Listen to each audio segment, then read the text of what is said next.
I am making up words for this intro. Reading a book like this just makes you think, gee, if they can write a book, I can write a book. What's the number one thing to do when starting a company? Hostile take over your own business. This book is meant for people who like to read by the fire, but you've run out of firewood while reading a better book. Hey guys, today we're going to be taking a look at The Buried Giant. The Buried Giant is a fiction tale set in medieval times. It follows an elderly couple, Axel and Beatrice, who travel to see their son. However, on their short journey, they face obstacles, strangers, and centrally, a strange force that has made their memory fade. The book is written by the Nobel Prize winner, Kazuo Ishiguro. The writing style in this book attempts to fit the times with a flow, sentence organization, and overall structure that is typical of older novels, but modernized for understanding. The author in this book, I think he does a really good job of making the book easy to read and digest, but still I felt like I was reading an old-timey book. Overall, the grammar and word choice is not complicated and makes this a wonderful book to get back into reading. If you're scared to start reading, it's short enough at around 300 pages to make it a very easy read without being threatening or overwhelming really in any sense. On the flip side, if you have been reading for a while, I think this book may be a bit slow or boring or just uncomplicated.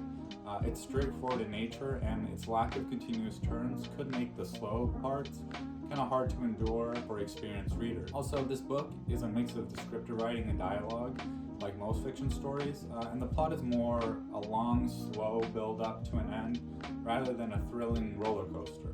This can make for a more relaxing read at your own pace, and the entertainment is high enough to get you through a long week of work when you're tired and want to relax. But I really wouldn't recommend taking this book on vacation when you just have a lot of energy to read and be enthralled.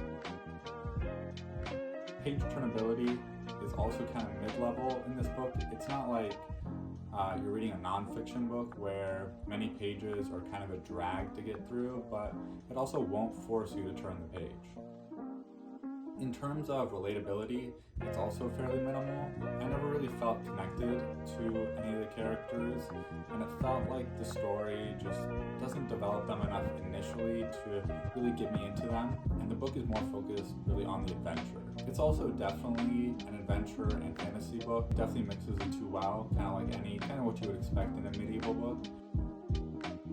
In terms of the pace, the whole book is fairly slow moving, but while it's not fast paced, not lethargic either. You don't feel lazy reading it. The whole story takes place over a few days, which just kind of counterintuitively intensifies the feeling of a slow burn. And this book might attempt to make you think, however, I felt a lot of the connections it tried to make were missed for me. I didn't find myself closing the book ever to really think about what it proposed, although some of the themes on memory and death could be fun to explore. Additionally, I found the ending to be a little bit lackluster, and if you have a problem with one word being repeated over and over every other page, then please avoid this. For instance. So, who is this book for? This book is definitely for a novice reader or someone getting back into reading. If you want a medieval book, this should serve you well, and you should definitely read this book if you want something light and easy to read and understand without worrying about heavy undertones if you don't want to. You should not read this book if you're looking for a true page turner. If you want to get lost in thought in the midst of reading because of topics or ideas it presents, this is probably not the book for you. Personally, I would give this book a 6 out of 10. I would not put it on my must-reads list, but if you guys have read it or you're planning on reading it, let me know what you guys think. In my next video, I will be doing a short analysis on the themes in the book.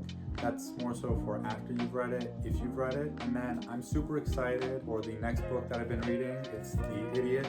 It has been super funny, it's been relatable, it's been interesting. I highly recommend it for you guys to read it, and I think you guys will really enjoy that video. So, until next time.